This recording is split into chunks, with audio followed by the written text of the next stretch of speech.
మన ప్రభు రక్షకుడైన యేసుక్రీస్తు పరిశుద్ధ నామములో మీ అందరికీ కార్యక్రమం చూస్తున్నా వింటున్నా ప్రతి సహోదరులందరికీ హృదయపూర్వకమైన వందనాలు.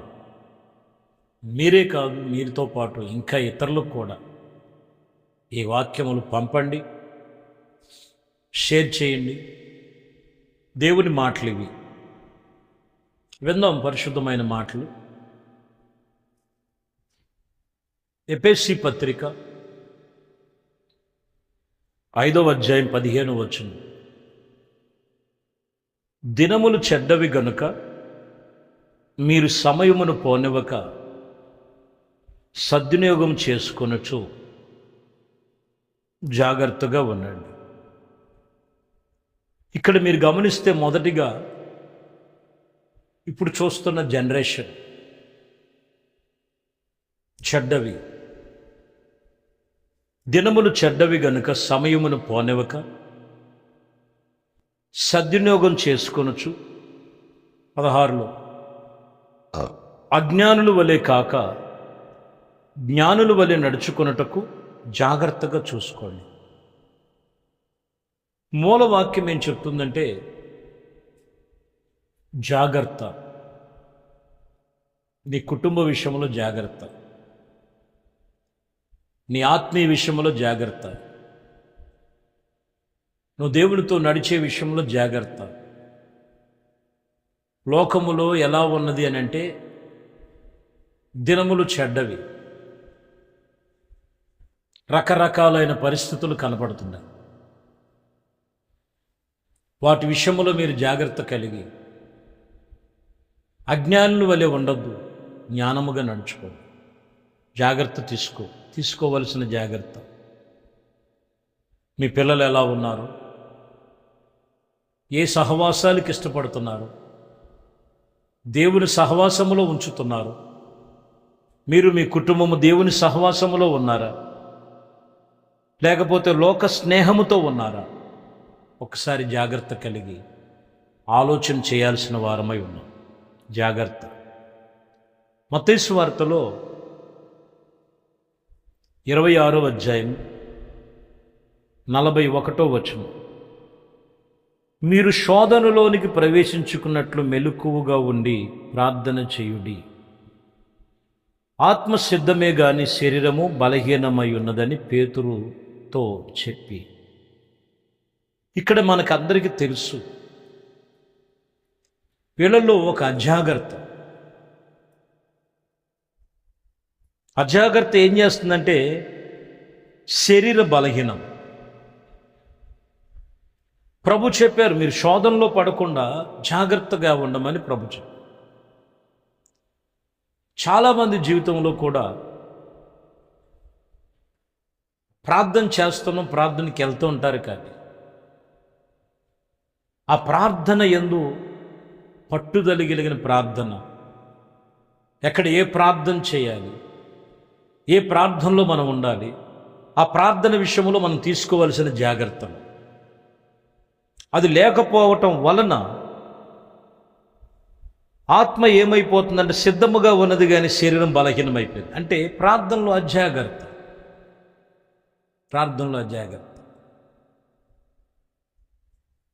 అర్థమైందంటే దైవజనుడు పౌలు ప్రార్థన పిలిచారు.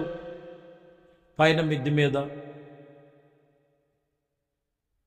వాక్యం జరుగుతుంది. ఒక యవనస్తుడు కిటికీలో కూర్చొని కునిపాట్లు పడుతున్నాడు. కునిపాట్లు పడతా అజాగ్రత్త. ఒకసారి కింద పడ్డాడు. పరిస్థితులన్నీ ఒకసారి ఆందోళనమైన పరిస్థితులుగా కనపడింది మనకు. అక్కడ చాలామంది ప్రార్థనకి వెళ్తుంటారు, ప్రార్థన చేస్తుంటారు. అయ్యా మీరు ప్రార్థనకి వెళ్ళారంటారు, ప్రార్థనలో ఉన్నారా అంటే ఉన్నామంటారు.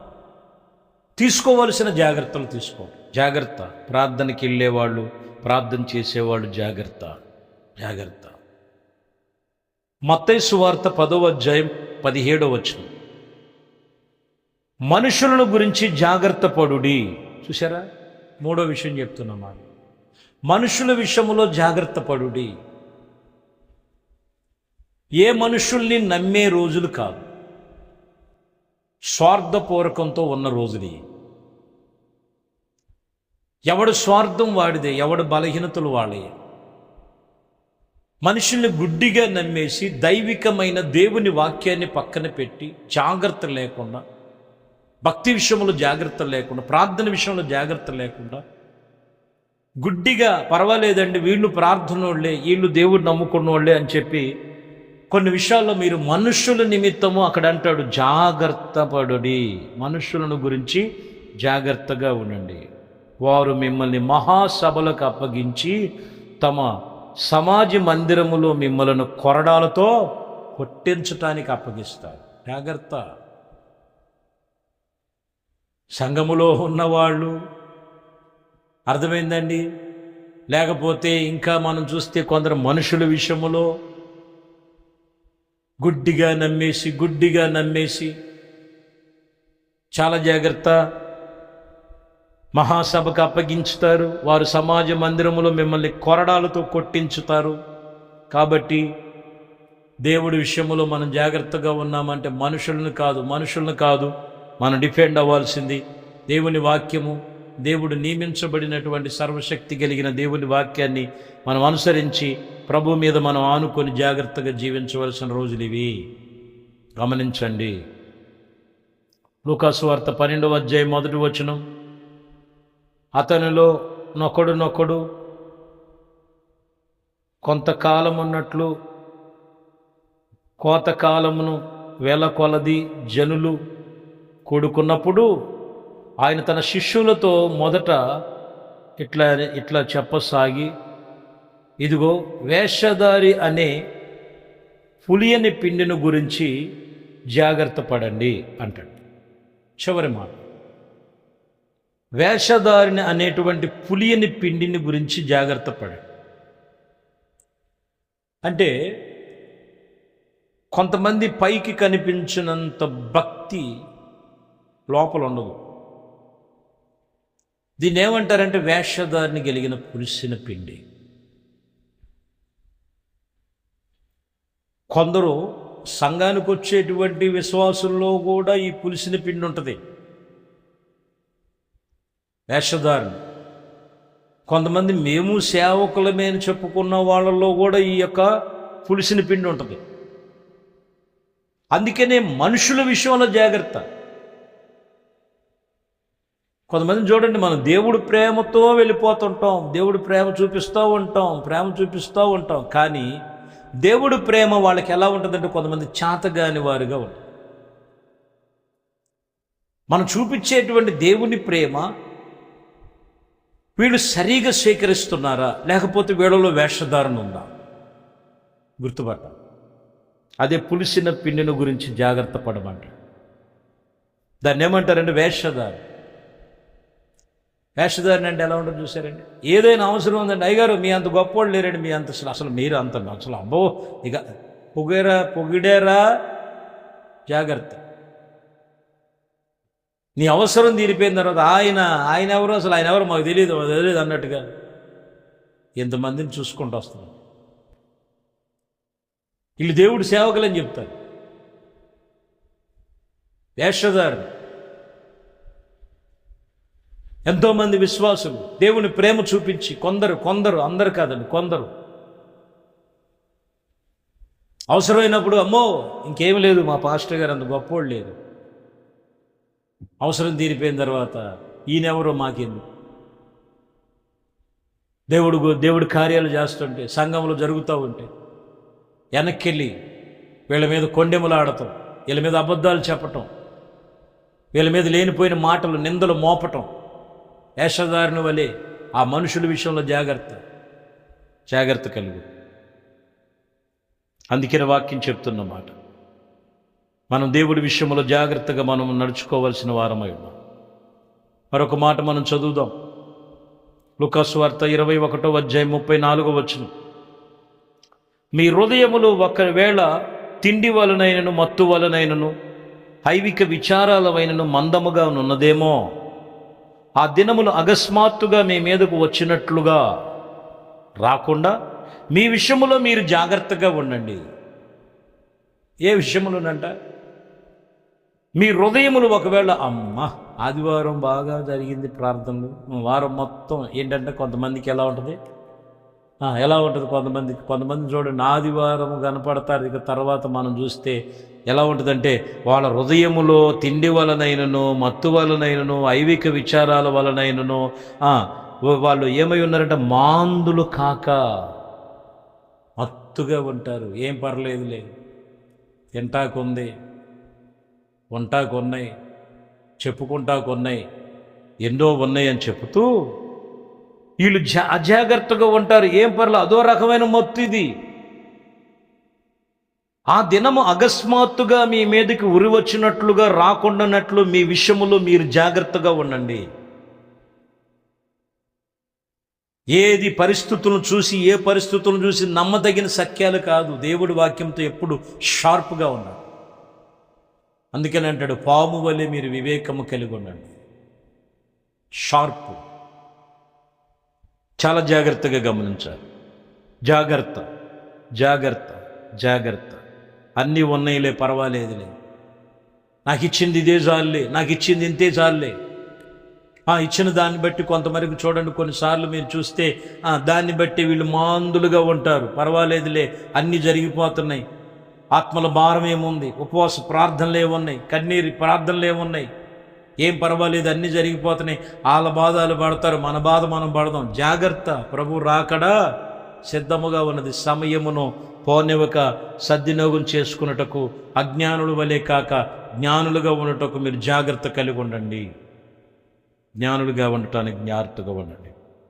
యాకోబు పత్రిక 1వ అధ్యాయం 22వ వచనములో, మీరు వినువారు మాత్రమై ఉండి మిమ్మల్ని మీరే మోసపుచ్చుకునేకుండా వాక్య ప్రకారంగా ప్రవర్తించువారై ఉండి, ఎవడైనను వాక్యమును వినిన వాడై దాని ప్రకారంగా ప్రవర్తించిన వారితో వాడు అబద్ధమనే అద్దములలో తన సహముఖమును చూచుకొనుచు మనుషులు పోలికగా ఉన్నాడా?